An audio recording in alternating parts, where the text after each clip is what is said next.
Hello mga kababayan.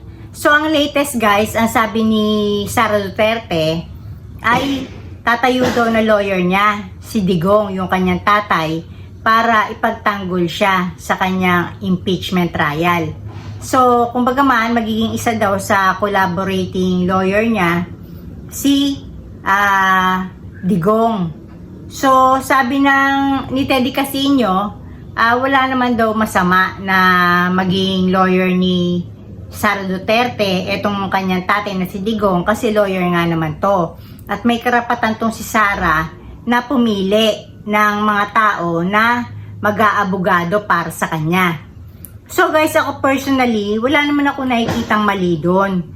Kasi syempre, unang-una, lawyer naman talaga si Digong. Tapos, syempre, anak nga niya to.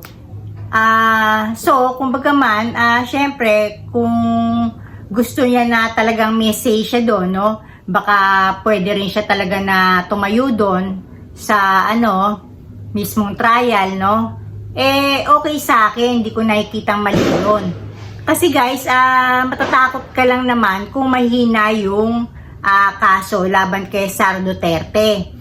Pero guys, malakas naman kasi yung kaso ng impeachment na iyahain sa kanya. Kasi nga yung kanyang corruption, di ba? Na hindi siya talaga pwedeng manilbihan na government employee. Government employee siya eh. Yun nga lang mataas ang posisyon niya kasi nga vice president natin siya. So, kumbaga man, kahit na ipagtanggol pa siya ni Digong, gaano man kagaling ang lawyers, no? Ang pinag-uusapan lagi ay ebidensya. So, kumbaga man, ang pag-uusapan dito, yung mga i-represent na ebidensya laban kay Sara Duterte.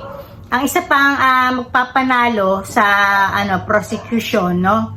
Yung kasi sa Senado to, di ba?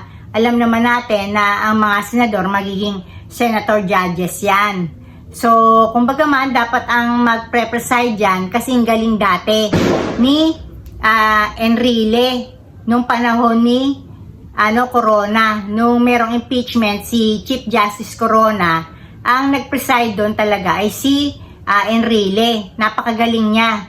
Kasi nga, kasi lawyer nga siya. So, ang galing talaga ni Enrile. So, nakikita ko dito, baka pwedeng tumayo dito, ay si Chis Escudero kasi hindi siya makasara. Kasi pag makasara, ilalagay mo dyan, no? Lulutuin na yan. Talagang hindi pwede na mag-preside dyan, kabig ng mga Duterte o kampi sa Duterte. So guys, dito, kasi bilang lang naman ang mga, abogado dito sa Senado, di ba? So, ang nakikita kong mga, abogado dito, magkapatid na Cayetano, di ba? Tapos kung hindi ako nagkakamali, si Senator Angara, ang alam ko, rin siya, lawyer din siya. Pero nga napunta na siya sa Department of Education.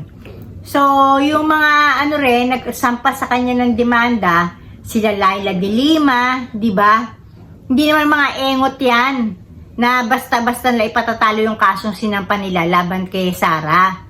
So, kumbaga man, hindi dapat mag-alala, walang dapat ipag-alala ang taong bayan kung tatayong lawyer si Digong para sa kanyang anak sa impeachment trial nito.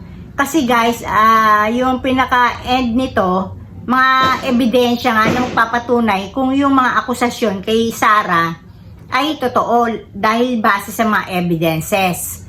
So, yun, pagka-present yun, kung malinaw ba naman talaga, di ba?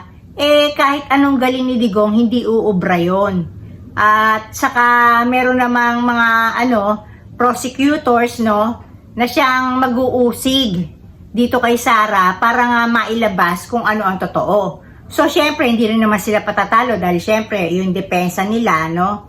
Baka syempre, sumali pa dyan si Panelo, di ba? Si Harry Roque, na siguro si Harry Roque by the side lang kasi hindi pwedeng lumitaw kasi nga nagtatago, di ba?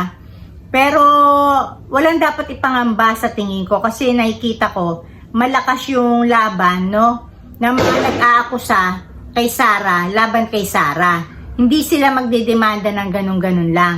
sa tingin ko may mga hawak silang matitibay na ebidensya para nga tuluyang ma-impeach at maban na sa pagtakbo sa gobyerno etong si Sara. So pagka na-impeach siya, banned for life na siya, hindi na siya pwedeng maglingkod bilang lingkod bayan sa anumang posisyon sa gobyerno, kahit pa yan barangay kagawad. So ayun lang guys, hindi dapat katakutan si Digong na maging lawyer ni Sara sa kanyang impeachment trial. So dito na ako guys, and Happy New Year! Happy New Year! Welcome 2025! So guys, blessings everyone. Bye!